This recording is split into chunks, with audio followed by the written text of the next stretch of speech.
Audiencia pública, expediente 249-2015, carpeta 42. Cede la palabra al doctor Contreras. Muy bien, muchas gracias, señora presidenta. Muy buenos días a todos los presentes, señor fiscal superior, señor abogado de la defensa. El día de la fecha, hoy 28 de septiembre de 2018, vamos a llevar a cabo la audiencia de vista en el expediente 249-2015-49.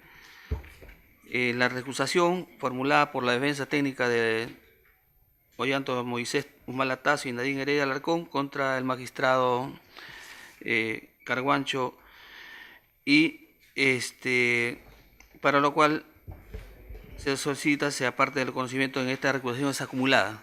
En los dos casos se van a ver en la fecha. Entonces se hace de conocimiento a las partes que esta sesión está registrada en audio y video como corresponde a nuestra normatividad, y pudiendo las partes en su momento acceder a la copia de dicho registro.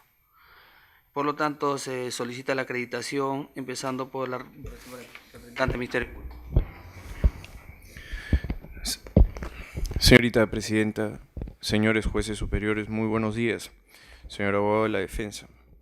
Comparece ante este honorable tribunal el fiscal superior Rafael Ernesto Vela Barba, señalando para efectos de notificación procesal la casilla 48827 como domicilio Girón Miro Quesada 260, tercer piso, Cercado de Lima.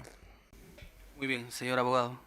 Muy buenos días, señoritas, señores integrantes de esta superior sala penal, señor fiscal superior, César Augusto Nakazaki Servigón, abogado de los imputados Ollanta Moisés Humala-Tasso y Nadine Heredia Alarcón, registro de matrícula del Colegio de Abogados 1067, dirección electrónica casilla 48011.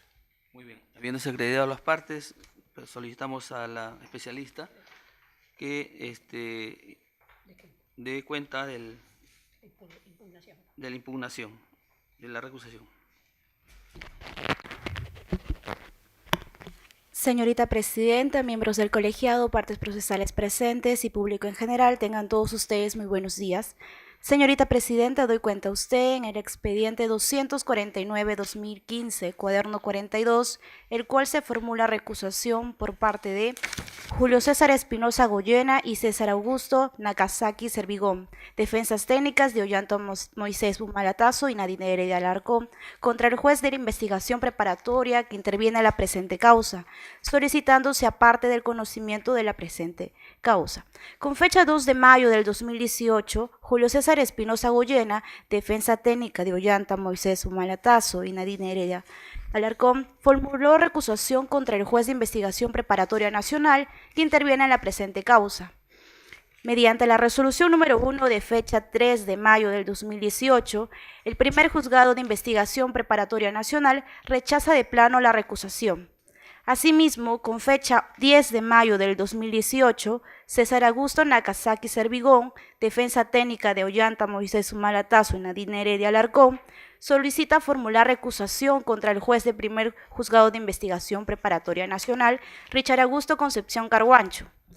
Mediante la resolución número 1 de fecha 18 de mayo del 2018, el primer juzgado de investigación preparatoria nacional no acepta la recusación. Mediante la resolución número 1 de fecha 24 de mayo del 2018, la primera sala penal de apelaciones nacional resuelve acumular el expediente 249-2015-45 al expediente número 249-2015-42, referentes a las recusaciones interpuestas por las defensas técnicas de los investigados antes mencionados.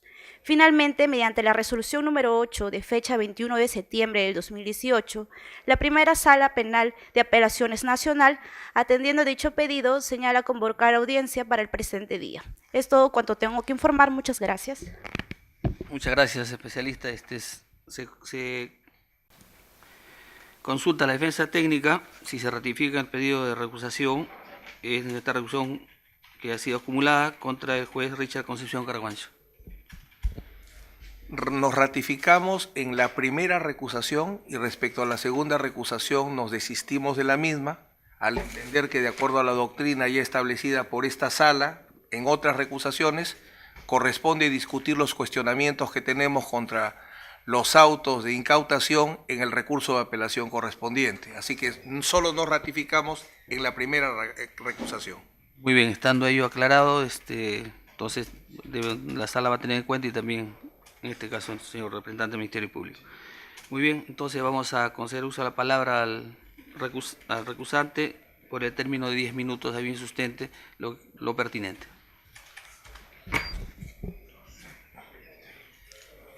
Con su venia, señorita presidenta, señores integrantes de la sala, la causa de recusación, temor de parcialidad, conforme al artículo 53, inciso 1, parágrafo E, es decir, causa de recusación genérica. El hecho,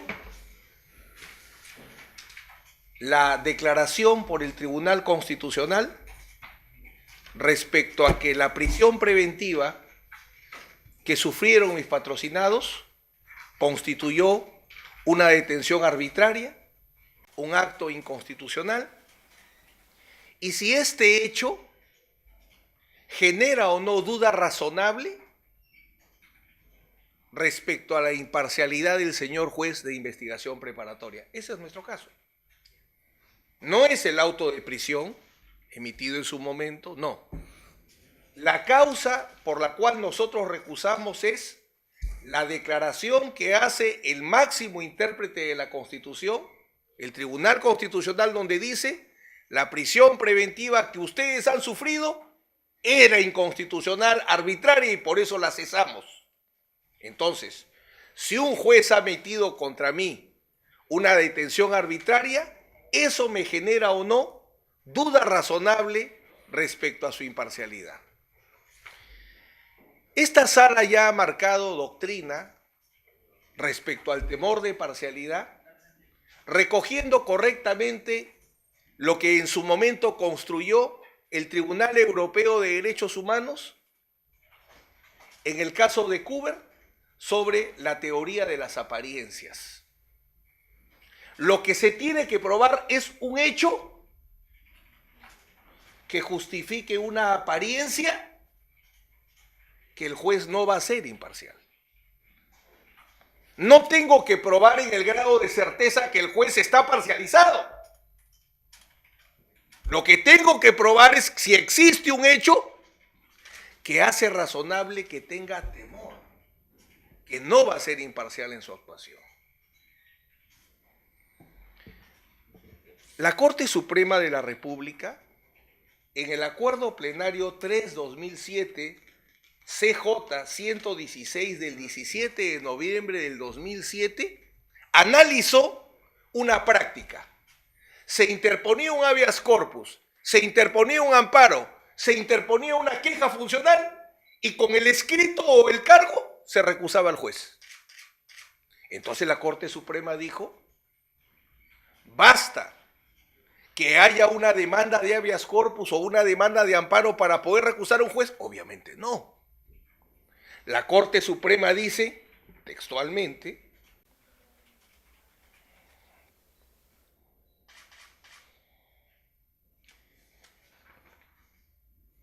el tribunal en este caso debe realizar una valoración propia del específico motivo invocado y decidir en función a la exigencia de la necesaria confianza del sistema judicial si el juez recusado carece de imparcialidad. Debe examinar en consecuencia la naturaleza de los hechos que se le atribuyen como violatorios de la Constitución y si su realización, en tanto tenga visos de verosimilitud, puede o no comprometer a la imparcialidad. La demanda no basta porque no prueba un acto arbitrario. Por tanto, se necesita más elementos, porque no es cuestión de postular que un juez hace un acto arbitrario, sino hay que demostrarlo.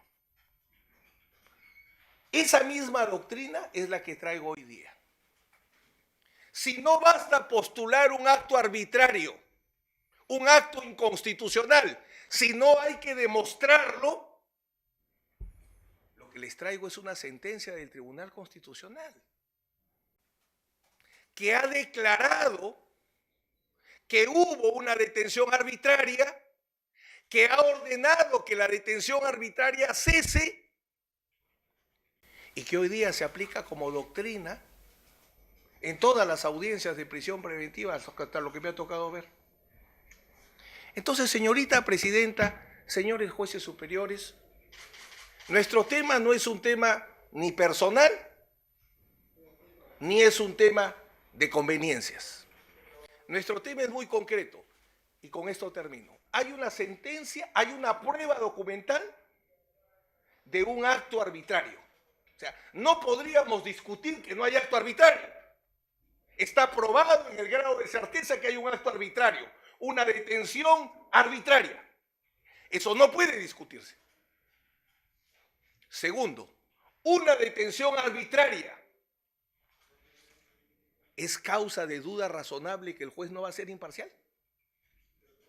Si se supone que el juez me va a garantizar a mí un debido proceso, el juez va a cumplir con la Constitución.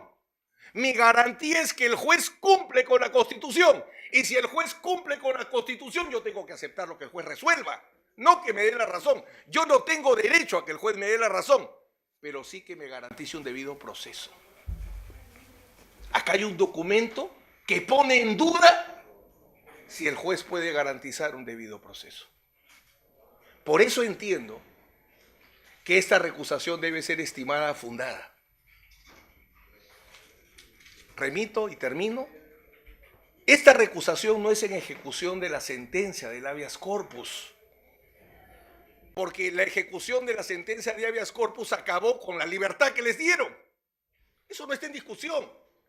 Esta recusación no se basa en los autos cautelares que se dieron en su momento, porque si el Tribunal Constitucional no nos hubiera dado la razón, nada tendríamos que decir. Habría detenciones constitucionales, correctas. Este habeas corpus nace porque hay una prueba sin discusión que hubo un acto arbitrario. Y por tanto entendemos legítimo y esperamos vuestra respuesta. Sí, estando demostrado que hay un acto arbitrario, una detención inconstitucional, ¿es razonable o no decir, si no me garantizaste mi libertad cumpliendo la Constitución, ¿por qué voy a pensar que vas a continuar actuando imparcialmente? Por eso solicitamos se declare fundada esta recusación. Muy bien, se corre traslado al señor fiscal superior. Señorita presidenta, señores jueces superiores. Intentar hacer un análisis solamente de lo jurídico nos obliga a establecer el contexto de la situación. El contexto de la situación nos lleva al razonamiento de que las causales de recusación tienen que ser objeto de una prueba contundente, de una exposición clara argumentativa y que busque a partir del temor de parcialidad establecer la necesidad del cambio de un juez. Medida sumamente drástica, medida además que resulta absolutamente circunstancial y necesariamente correlacionada con lo que es una garantía que es el deber de imparcialidad de un juez. Y el contexto lo define todo, porque efectivamente, desde incluso el análisis de la propia sentencia del Tribunal Constitucional, estamos más bien ante la simplificación de que el contexto está relacionado a que existen jueces que a veces dan la razón a las pretensiones de los inculpados, de los investigados, y a veces no necesariamente resulta así. Igual sucede con el Ministerio Público. El Ministerio Público acude a la majestad del Poder Judicial, formula sus requerimientos motivados, algunos de ellos son declarados fundados, otros son improcedentes, son en el ejercicio de la judicialidad parte de la liberalidad de un poder del Estado, con lo que es consustancial también a una institución constitucionalmente autónoma como es el Ministerio Público.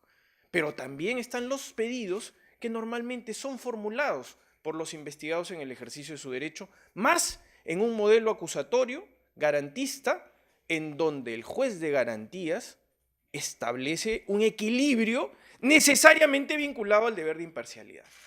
Pero sucede que cuando el juez toma decisiones, Estas se someten al control de garantía, a la pluralidad de instancia, como efectivamente ha venido sucediendo. Todo esto se trastoca a partir de un pedido formulado, de un requerimiento formulado por el Ministerio Público de Prisión Preventiva. Requerimiento de prisión preventiva que es resuelto por el juez Richard Concepción Carguancho en una decisión motivada, que es materia de reexamen, confirmada por una segunda sala superior, que además también es de conocimiento de la Corte Suprema a partir de un recurso de casación excepcional,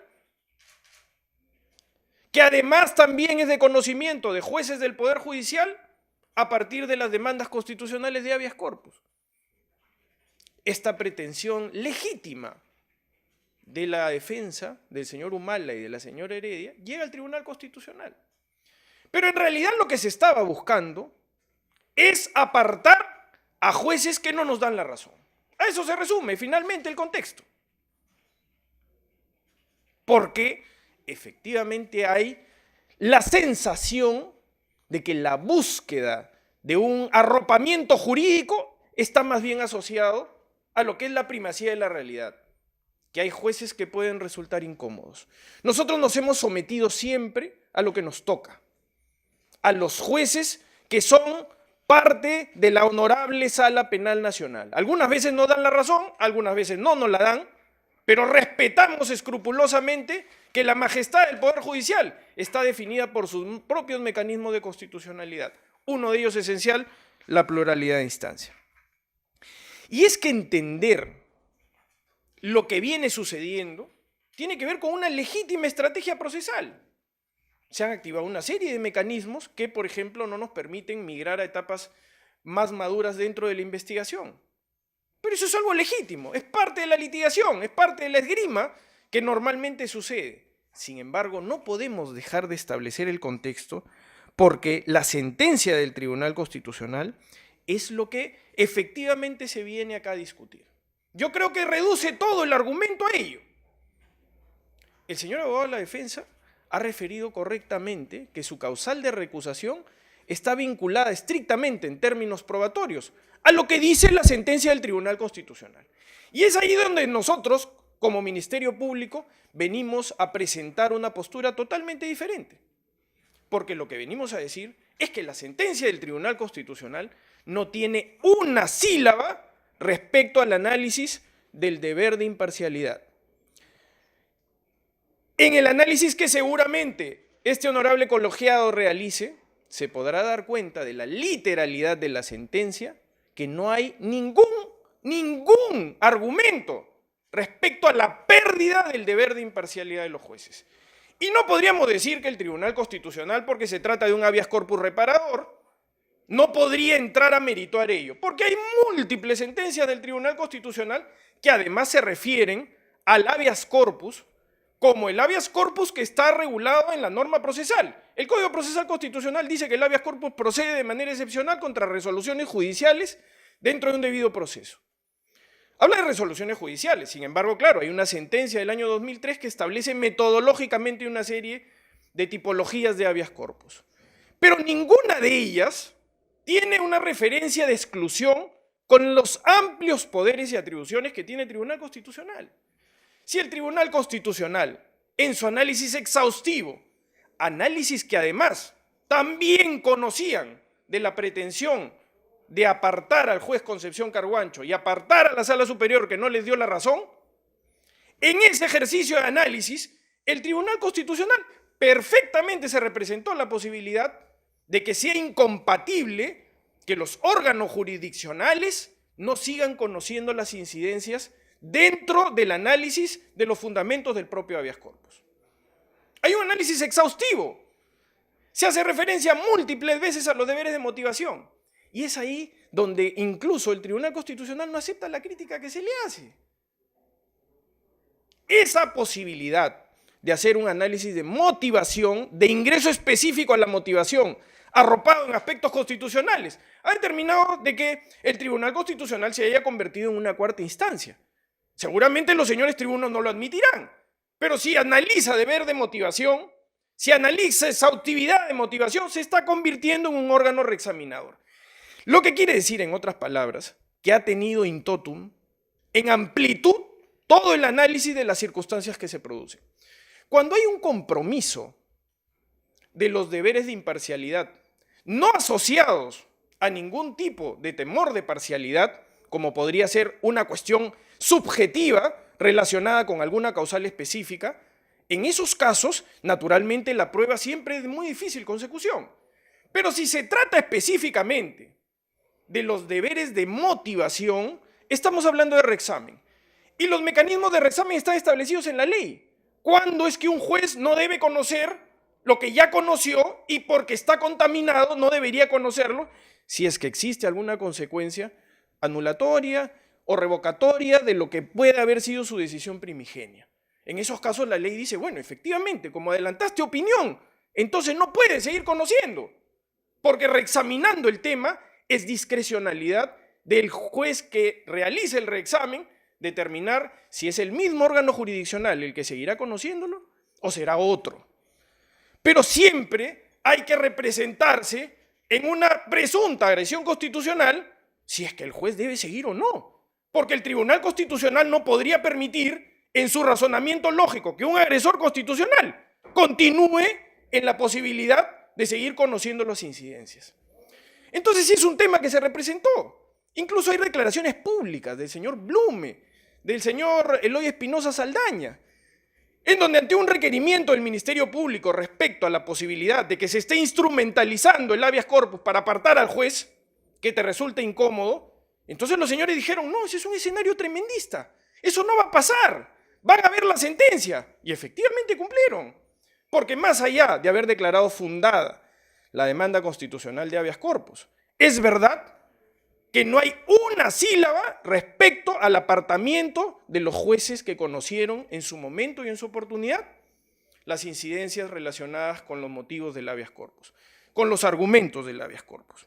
No hay una sílaba, señorita presidenta, señores jueces superiores, dentro de la literalidad de la sentencia del Tribunal Constitucional que nos pueda vincular a esa referencia.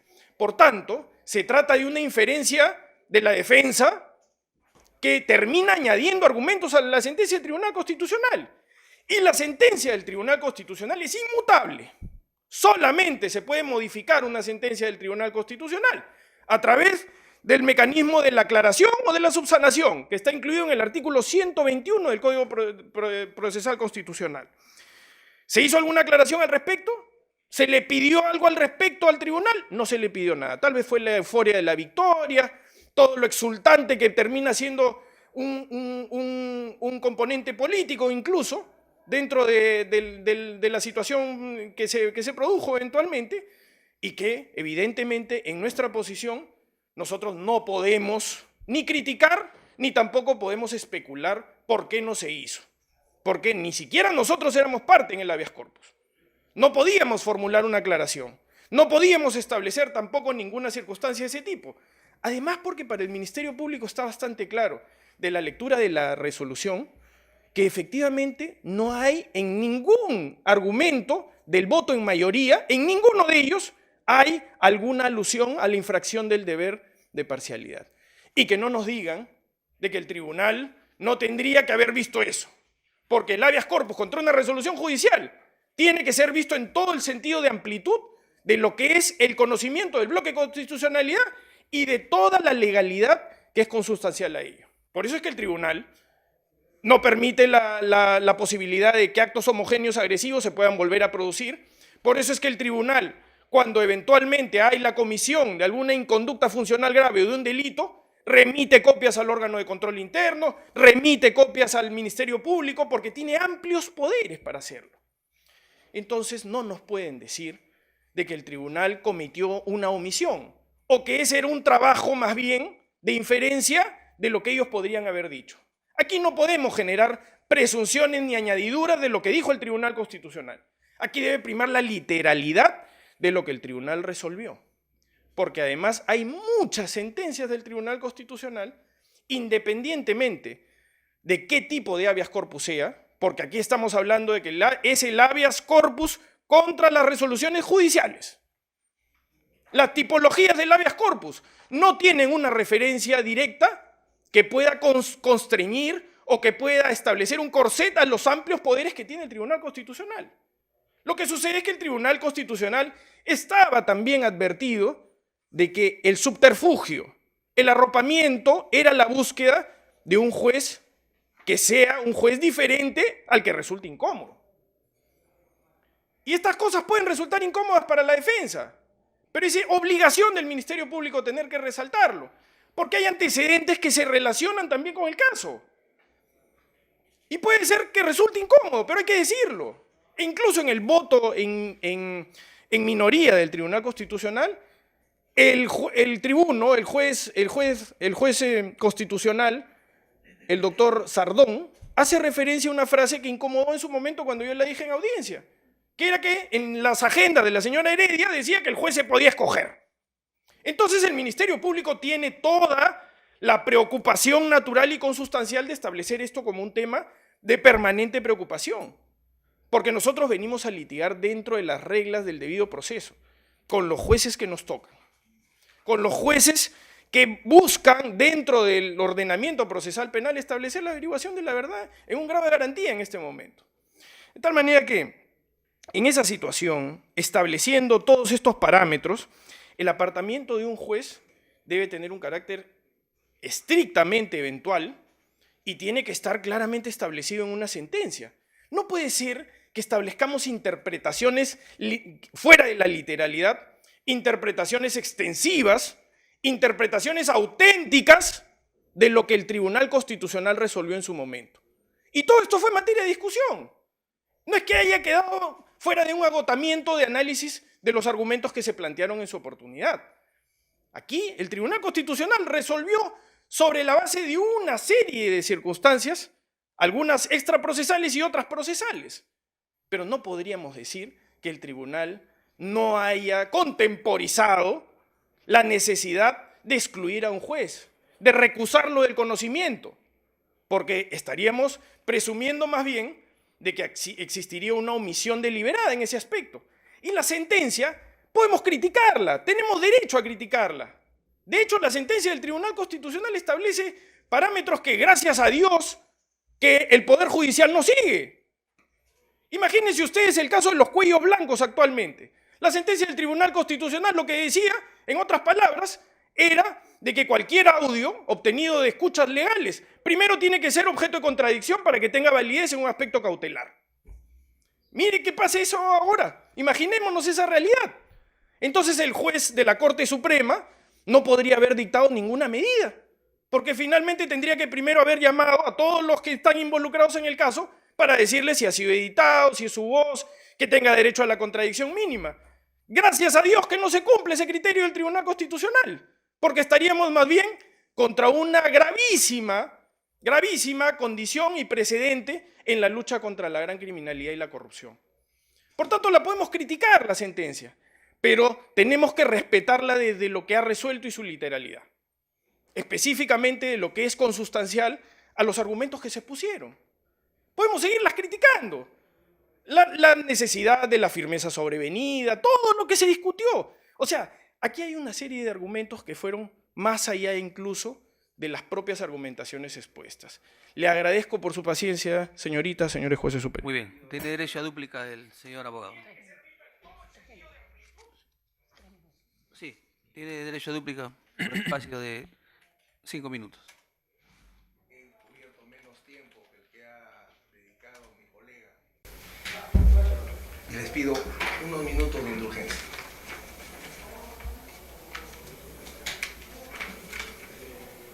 Un sofisma es argumentar mucho y no responder al tema que es objeto de discusión.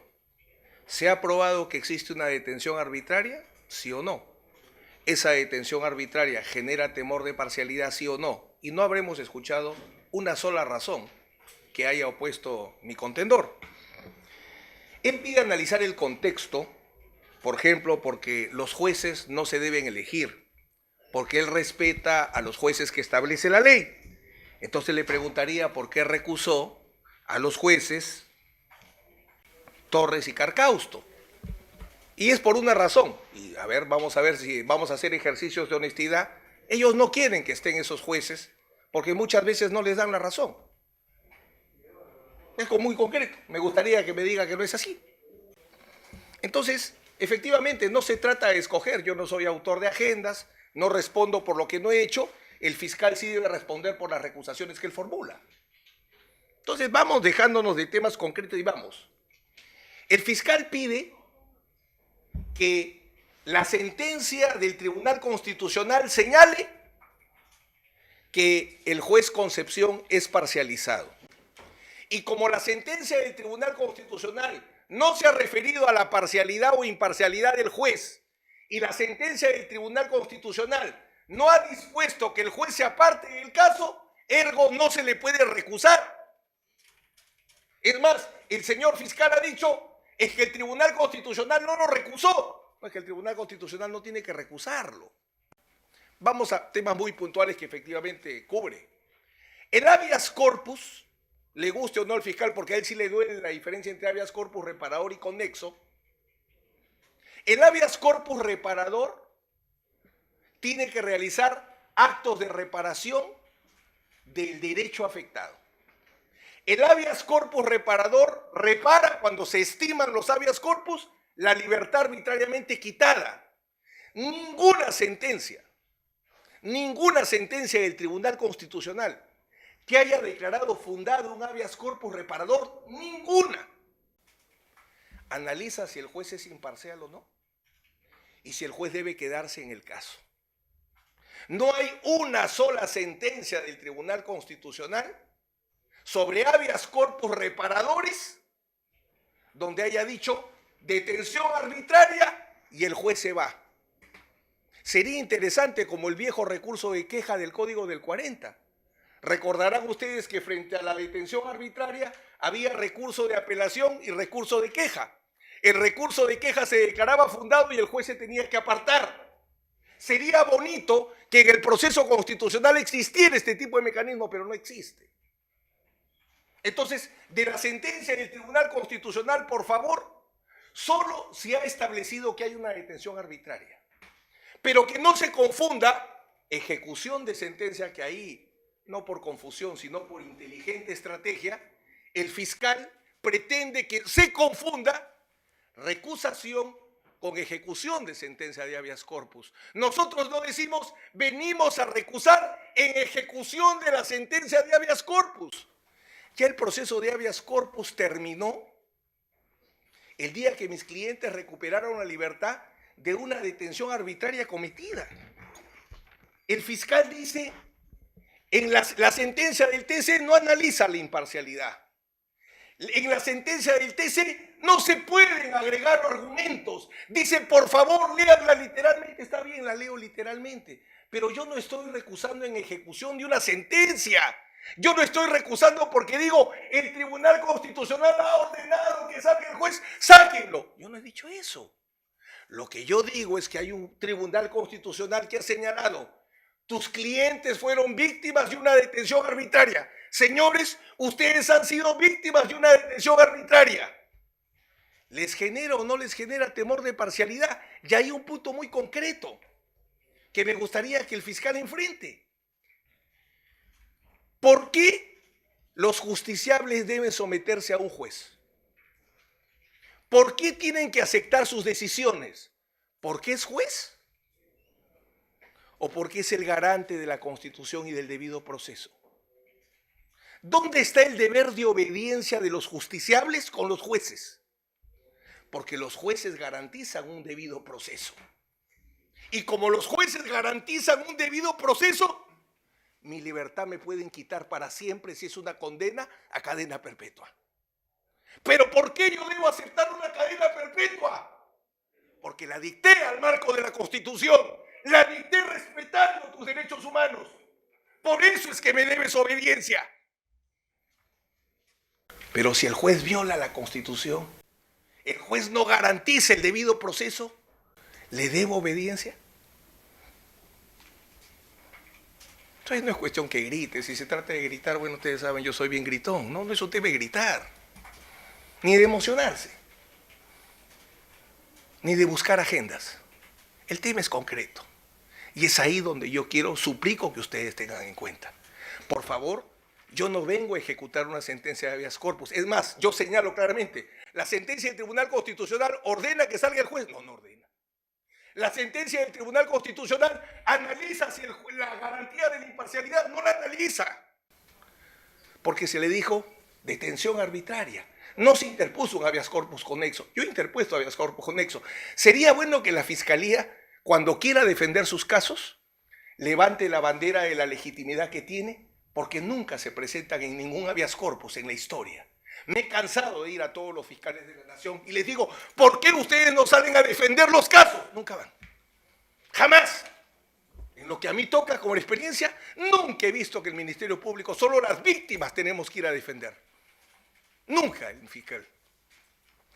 Por estas consideraciones insistimos en nuestra posición que se resuelve el habeas corpus, perdón, la recusación sobre lo que se ha dicho. Hay una detención arbitraria, genera o no temor de parcialidad. Nosotros, vuelvo a insistir firmemente, no pedimos la ejecución de la sentencia de habeas corpus. Muy bien, señor fiscal, por el mismo Sí, muchas gracias, señorita presidenta, señores jueces superiores. A ver, tratar de brevemente establecer el contexto de lo que estamos argumentando. El señor abogado ha hecho referencia a una recusación que se planteó en su oportunidad por parte del Ministerio Público. Nosotros no hemos iniciado este carnaval de recusaciones. Lo hicieron los señores. Ante la circunstancia de que efectivamente se interpuso una recusación, ya no es lo que el Ministerio Público diga, es lo que resolvió la Honorable Sala Penal Nacional. El doctor Nakazaki debería emplazar a los jueces de la Sala Penal Nacional que han respondido a una pretensión del Ministerio Público. Nosotros postulamos una pretensión que fue amparada por el propio Poder Judicial. De tal manera que ya no es solamente lo que diga el fiscal, es lo que resolvió el Poder Judicial finalmente. De tal manera que la resolución que aparta, que recusa al juez Carcausto Caya y a la señora Torre Muñoz, es una decisión dentro del ejercicio de la función jurisdiccional y que ha cumplido con todos los deberes de motivación, de la misma manera que la semana pasada la jueza Condori fue apartada también del conocimiento de estas investigaciones. Y eso nosotros lo respetamos, porque estamos sometidos a la judicialidad. De tal manera que en principio no es lo que diga el Ministerio Público, porque esa pretensión está respondida en tutela judicial efectiva por la Sala Penal Nacional. Así que al final a quien está cuestionando no es solamente al Ministerio Público, sino también está cuestionando al Honorable Sala Penal Nacional que así lo decidió, en principio. El tema, por supuesto, que es sumamente grave. Estamos investigando a un expresidente constitucional de la República por graves cargos de lavado de activos por pertenencia a una organización criminal, con todo lo que eso significa. Entonces el contexto es relevante siempre, no solamente en función de lo que a la defensa le pueda convenir. Por eso es que no les agrada que el juez Ardón haya puesto dentro de su voto en minoría que el juez se puede escoger, que es una frase completamente relevante a partir de lo que estamos discutiendo en este momento. Así que, sencillamente, no hay que crisparse, sino que hay que establecer el razonamiento propio de la necesaria también argumentación que se da en un colegiado, donde hay personas que votan a favor de ellos y personas que votan en contra, pero que nosotros tenemos que necesariamente recoger también dentro de lo que es la conexidad de lo que venimos a presentar como argumentos opuestos. Decimos que aquí lo que se está buscando es una especie de interpretación auténtica de lo que se resolvió en el habeas corpus. Se están buscando añadir argumentos, se están buscando añadir cuestiones que deben ser resueltas dentro de la literalidad de la sentencia, porque efectivamente eso viene siendo así. Y no es verdad lo que les vienen a decir respecto a que el Tribunal Constitucional no resuelve excluyendo o manteniendo a los jueces cuyas decisiones son objeto de control constitucional. Como evidentemente las resoluciones no tienen que ser objeto de prueba y no se tienen que adjuntar, pero aquí el Ministerio Público viene a hacer referencia a varias de ellas. Sentencia en el expediente 5350 del 2009, habeas corpus, 10 de agosto del 2010. José Humberto Rega Sánchez contra la Cuarta Sala Penal de Reos en Cárcel de la Corte Superior de Justicia de Lima. ¿Qué resuelve? La sentencia resuelve declarar fundada la demanda de habeas corpus y dice, dentro de su parte resolutiva, que el propio órgano jurisdiccional tiene el plazo de 60 días naturales para que emita una resolución conforme a los argumentos expuestos por el propio Tribunal Constitucional. Caso del señor Julio Rolando Salazar Monroe. Sentencia del Tribunal Constitucional 3509 del año 2009. Curiosamente, habeas corpus interpuesto por el señor Julio César Espinosa Goyena, abogado que hace codefensa con el señor Nakazaki. El caso del señor Walter II Gaspar Chacón Málaga también se resuelve de la misma manera. Fundada la demanda, yo le pido por favor que no me Sí, señor interrumpa. abogado, por favor, guarde respeto a lo que está Yo he diciendo. respetado con Sí, mi silencio se escrupulosamente. le llama su la argumentación. atención, señor. El Tribunal Constitucional en ese caso resuelve declarar fundada la demanda de habeas corpus, nula la resolución expedida por el juzgado, perdón, estoy haciendo referencia a otro, dice fundada en parte la demanda acreditándose la vulneración y dispone que la misma sala penal emplazada excluya al recurrente de un proceso penal.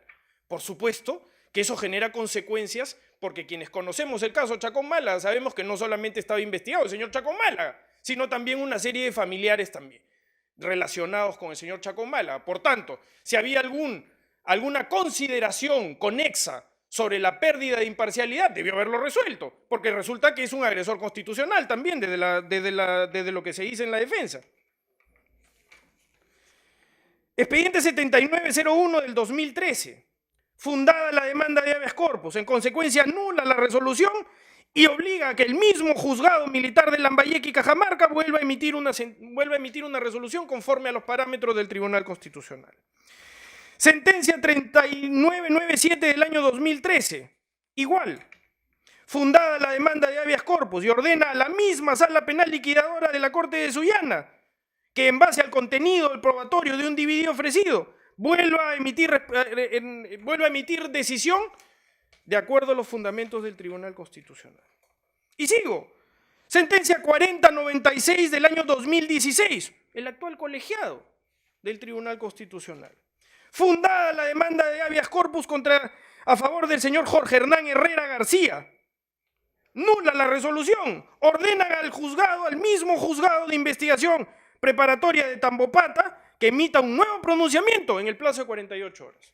Así que no nos vengan a decir que el tribunal no analiza, no establece la necesaria determinación de que cuando hay la posibilidad de que el órgano jurisdiccional esté gravemente comprometido, deba ser excluido, porque lo dice expresamente. Tal vez en esta situación no hay una expresa determinación que debería haber sido lo correcto. ¿Por qué? Porque en todo momento se especulaba antes de la decisión del Tribunal Constitucional si esta no era una estrategia para más bien sacar jueces incómodos.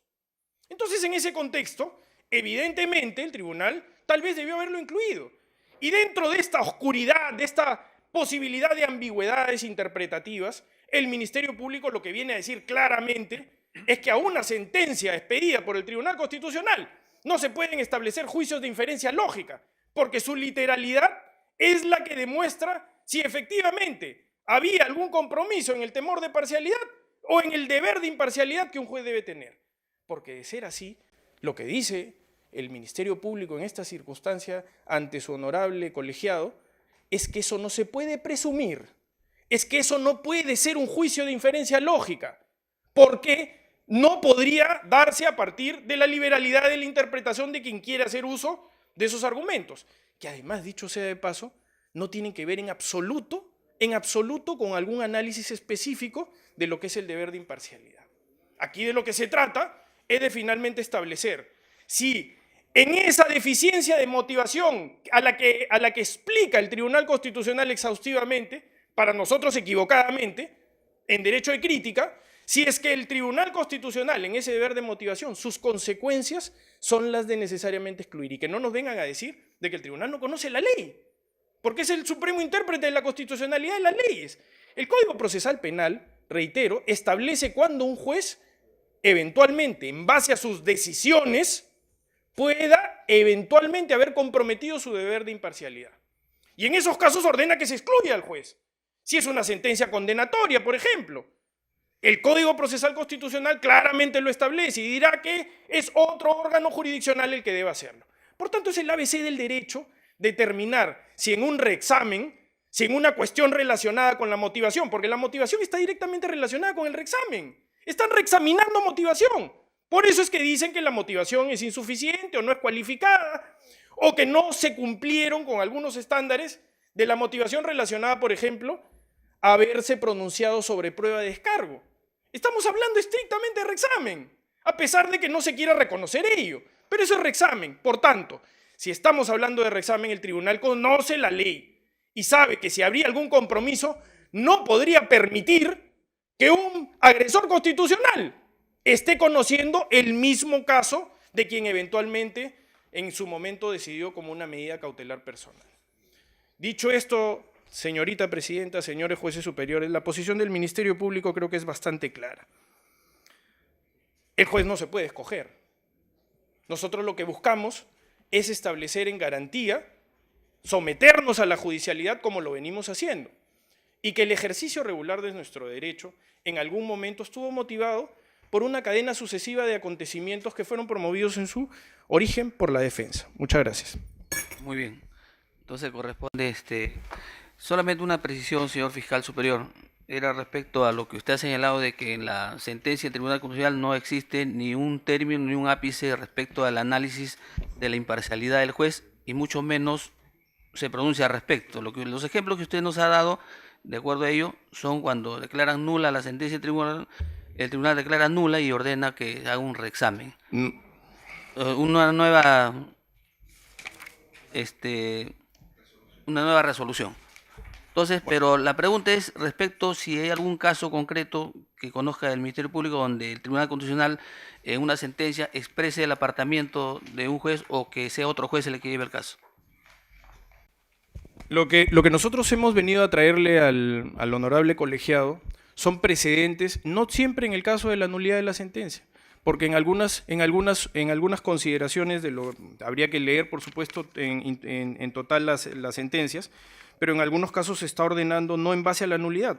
Por ejemplo, en el caso de Lima Norte, en el expediente 3997, señor juez superior, se le ordena a la sala penal liquidadora que evalúe el contenido de una determinada decisión, ¿no? Y eso tiene que ver con argumentación, no con nulidad, ¿no? Sino con revocatoria posible de la resolución, entre otras, ¿no? Yo en realidad, señor, en ese aspecto quisiera que la sala tenga en consideración, porque como eso no es materia de prueba, porque las resoluciones ustedes las conocen, ¿no? Se tengan en cuenta para que el análisis más bien sea el que ustedes consideren ajustado eventualmente al pronunciamiento. Muy bien, muchas gracias.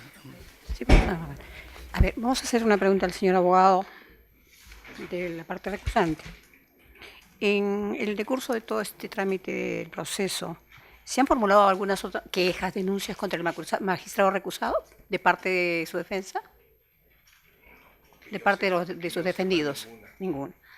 Lo que sí existe es me acaban de notificar ayer que se ha declarado improcedente por el Tribunal Constitucional una petición de aclaración que solicitó el Estado. Eso es lo único que me... Lo único. También siempre en el tema del decurso del proceso, que es materia de esta recusación, el juez recusado ¿ha rechazado algún pedido de prisión preventiva que ustedes hayan solicitado con anterioridad? Contra nosotros. No. La pregunta es, ¿ustedes en anterior oportunidad, el juez Carguancho, ante un pedido de ustedes de prisión preventiva, ha resuelto en contra de ustedes? O sea, el fiscal ha pedido un requerimiento de prisión ya, preventiva y el juez Carguancho desestimado. Sí. El que conozco, recuerden que es intervengo a la mitad del proceso, el que conozco es el único Señorita, si me permite... Perdón, sí, doctor. Si me permite, señorita presidenta. Sí, efectivamente sí hay un pedido que más bien ampara la posición de la defensa, porque hay una solicitud en su momento de revocatoria de la medida de comparecencia por restricciones por prisión preventiva, que más bien el juez Concepción Carguancho resuelve a favor de la defensa. Perfecto. Señor doctor. Muchas gracias, doctor.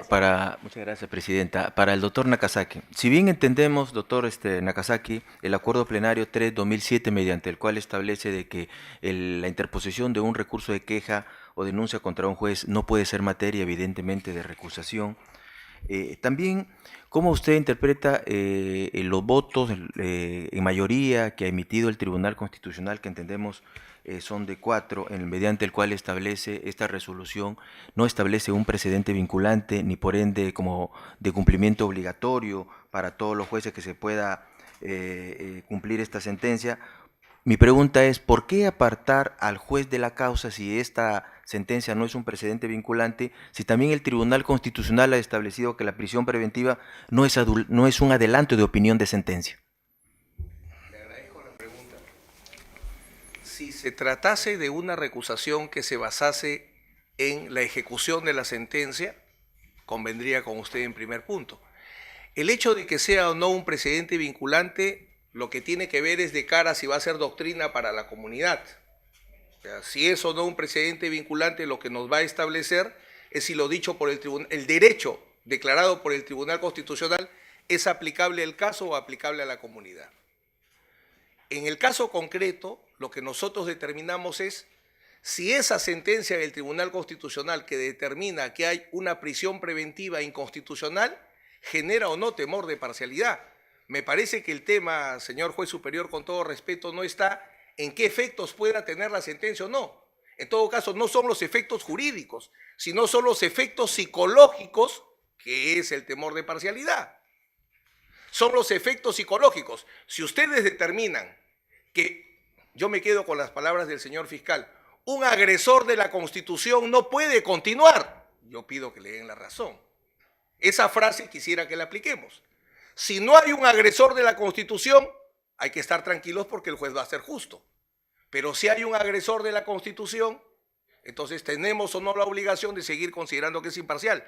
Yo le suplicaría, el tema no es los efectos jurídicos sobre la comunidad, ni siquiera sobre el auto cautelar, sino son los efectos psicológicos que no genera sobre el abogado, sino sobre los justiciables, el que se haya determinado que son víctimas de una detención arbitraria. Y la segunda parte, ¿considera usted que la prisión preventiva es un adelanto de una probable sentencia? Ese es otro punto. La recusación no se basa en un prejuzgamiento o contaminación. La Corte Suprema establece que no debe entenderse como un problema de imparcialidad objetiva, sino con relación a las personas. El tema es que si un juez no le hace justicia a un procesado, es la relación entre el juez y el procesado. Sí es un adelanto, pero es un adelanto justificado. Ya fuera el caso, los autos cautelares son un adelanto autorizado por la ley de lo que va a ser el objeto del proceso. O sea, todo auto cautelar por autorización de la ley implica un juicio de provisional sobre lo que va a ser objeto. Pero nuestro tema concreto no es por contaminación procesal. Nuestra recusación no es por contaminación procesal, sino por temor de parcialidad. Correcto, muy bien, muy bien. Muchas gracias. Una pregunta final para el señor representante del Ministerio Público. Si la prisión preventiva no es un adelanto de opinión por parte de un juez, ¿usted cree que esta denaturaliza de alguna manera la causa para que seguirla conociendo? No, en absoluto, señor juez superior. Las aproximaciones cautelares siempre tienen relación con un cierto grado de prejuzgamiento vinculado a lo que la legalidad establece. La ley lo que determina, señor juez superior, es que se presenten graves y fundados elementos de convicción de la probable comisión de un delito, como en este caso ha sido gravemente la determinación del caso de lavado de activos por pertenencia a organización criminal. Lo que no quiere decir que un aspecto cautelar tenga que necesariamente en la proyección ulterior ser objeto de prueba, ¿no? Porque estamos hablando de actos prejurisdiccionales, ¿no? Donde efectivamente hay elementos de convicción, hay elementos de prueba, pero que todos ellos tienen un rasgo cautelar de prejuzgamiento. Naturalmente todos los jueces tendrían que ser recusados si es que eventualmente resuelven una prisión preventiva, porque hay un grado de prejuzgamiento.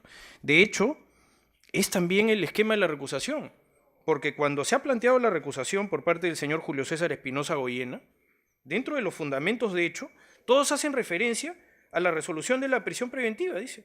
haber emitido resolución judicial de prisión sobre la base de presunciones. Por tanto, yo considero que su pregunta es perfectamente pertinente, porque el fundamento de hecho es haber emitido resolución de prisión sobre la base de presunciones, haber adelantado opinión al establecer criterios punitivos, es decir, criterios que atribuyen responsabilidad a sus patrocinados, haber emitido resolución judicial formulando conclusiones inculpatorias, prejuzgamiento, ¿no?, en la resolución de naturaleza cautelar.